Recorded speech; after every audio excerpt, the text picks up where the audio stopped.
In ToolKit 6.1, we have added the ability to set the low and high scale values for both the bar chart and the round gauge using another parameter value.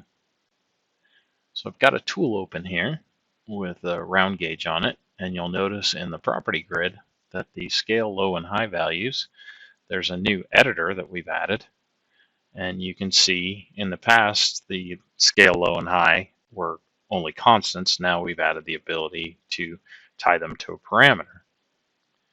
So let's go ahead and select this in the editor. You'll see now you can select your parameter name directly from in here. And let's tie this to another parameter value. Let's go to run mode real fast and see how this works. I've tied the low scale value to this parameter here. So as I change this parameter value, you'll notice in the round gauge that the values change, just like it would be expected. And if we go back to design mode, you'll also notice that within this editor, there's this option called map values. So what we've done is for customers that don't have enumerations within their application, we've given them the ability to make an integer behave like an enumeration. So if I select the map values here, you'll see that the editor now allows us to map values of the integer to output values for the scale low or high. So I'm going to go ahead and for this integer, if the integer value equals 1, then we're now able to set the output value either to a constant value or to another parameter value. So I'll go ahead in this case, just say if the integer value is 1, we're going to set the low scale value to 2. So let's go to run mode and let's see how this works. Currently, the value is 0. If I set this integer unsigned value to 1, you'll notice that now the bar chart's low value jumped to 2.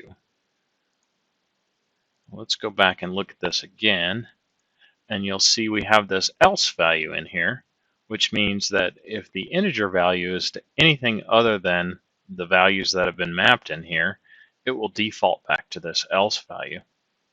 So I could add another value. Let's say if the integer value is 2, then let's go ahead and set the output value for the integer value 2. Let's set it to a parameter, and let's go ahead and set it to this fixed real parameter. Okay. So now, if we go out of design mode and I change this value to 0, our round gauge will change back to 0. If I set it to 1, it'll go to that value of 2, which was the constant value to have. If I set it to 2, now it goes back to 0, and we should be tied to this fixed real value. So if I change this fixed real value, you'll see now the low value is tied to this value. So that allows customers that don't have enumerations to make integers act like they're enumerations within the low and high scale values. Let's go ahead and change this value now to be tied to an actual enumeration.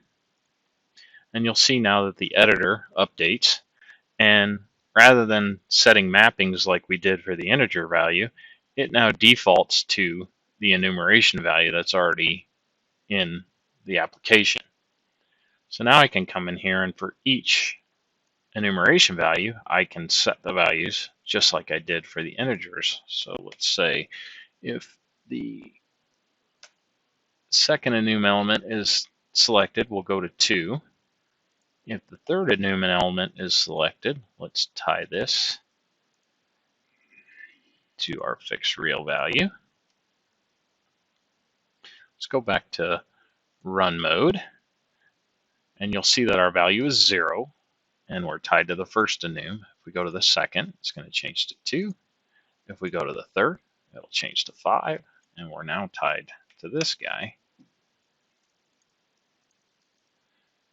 And you'll also notice that we have an else value within the enumeration. So if the enumeration coming back from the application has changed, you're set to any value other than one of the enumeration values. That's the default value that we'll change the scale to in this case.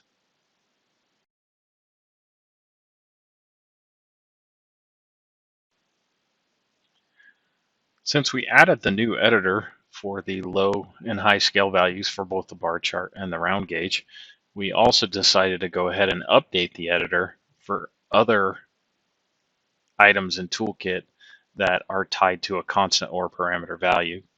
So the reference lines for round gauges, I'll go ahead and create one really quick. And you'll see that the editor for the reference line now has changed to the same editor that we have for the low and high scale values in the round gauge and the bar chart. This is also true for the thresholds and reference lines in a bar chart, and it also applies now to the XY chart. The data point definition within the XY chart data series now has a horizontal and vertical coordinate that allow you to use the new editor to set the constant or parameter value, which makes the definition of data series within the XY chart a lot easier than it was in the past. As I've demonstrated, the round gauge and bar chart low-high scale values are now able to be tied to a parameter value. This reduces the need that a lot of our customers have of adding switchable panels to change the scale low and high value for these components. It should make their tools much simpler and easier to work with. Also, the addition of the new editor for the round gauge and bar chart low and high scale values has enabled us to change the editor for the round gauge reference line, the bar chart threshold and reference line, as well as the XY chart data series data point definition. This makes tool development simpler for those components as well.